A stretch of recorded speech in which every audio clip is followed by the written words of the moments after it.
नमस्कार भाग्यदर्शन कार्यक्रम को आपण मानक बहुत बहुत स्वागत करुच्ची मु जशोसी प्रज्ञा कथा बा मिथुन लग्न जो मानकर अच्छी से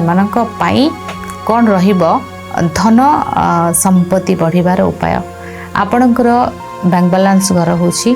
कर्कट आपणकर लक्ष्मी प्राप्तिर घर होची तुला एवं मेष होची आपणकर लाभवान। फर्स्ट कौन करिवे प्रथमे आपणकर बैंक बैलेंस रो प्रॉब्लम न हेबा पाई कंचा क्षीर प्रत्येक सोमवार दिन महादेव ऊपर अर्पण करिवे एवं महादेव पाखे अर्पण कला परे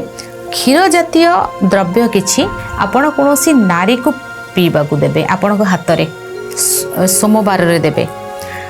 शुक्रवार दिन आपण श्री सूक्त पाठ करिवे गोधूली समय रे आपण श्री सूक्त पाठ करिवे एवं कनकधारा स्तोत्र आपण पाठ करिवे प्रत्येक शुक्रवार दिन गोधूली समय रे करिवे एवं मंगलवार दिन आपण कोन करिवे सब मंगलवार नुहे केबे केबे किछड़ी किछड़ी जिंस कहूची मंगलवार रे आपण कोन करिवे जोठी ना मंदिर तैयारी कार्य चलीथिबो कोनोसी भी मंदिर हेई थाओ आपण केबे केबे कोन करिवे लाल इटा सीमेंट इटा नुहे लाल इटा को मंदिर निर्माण कार्य रे देबे आपण 10टा दे पारंतु 15टा दे पारंतु 10,000 दे पारंतु लक्षे दियंतु जेतरा दउछन दियंतु आपण को ऊपर निर्भर करूची ईश्वर आपण को केते देबार सक्षम करैछंती सेमती मु कहबिनी कि 100टा दियो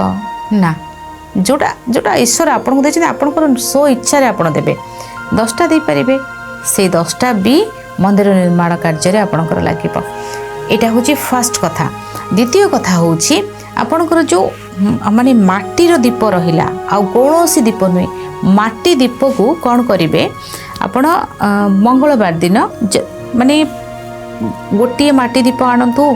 कि 9टी माटी दीप आणंतु जेतोटी माटी दीप आणंतु माटीर जो लाल इटाटा देबे माटी दीप को कौन करिवे सुंदर भाबरे आपण जो माटी दीप आनिबे से माटी दीप रे आपण कोन करिवे मोहु लगाई देबे मोहु को पूरा लगे देकी आपण ताको खरा रे सुखै देबे ठीक अछि। मोहु लगे देले भीतर पटरे मोहु लगेबे बाहर पटरे नहीं भीतर पटरे आपण मोहु लगे देले मोहु लगेला परे शुद्ध गुआ घी हो बा भल राशि तेल रे आपण हनुमान को मंदिर रे दिन केते बेले समय रे भी आपण कोन करिवे फूल लाल फूल रखिबे फूल ऊपर दीप रखिबे दीप रे आपण मोहुटा लगे देले एटा सुखी जीवो तार भितरे आपण घी देबे देकी हनुमान भगवान को मंदिर रे ए दीप को जाली के आसीबे ए उपाय करिवे आपणकर धनर मार्ग खुली जीवो एवं आपणकर अननेसेसरी खर्च आपणकर अकाउंट रो कदापि जीवो नाही चोरी भी हबनी और लाभवान मध्य रहिबे। आज समय हो जाइछि भाग्यदर्शन कार्यक्रम को एठी रखुछि विदाय होछि नमस्कार।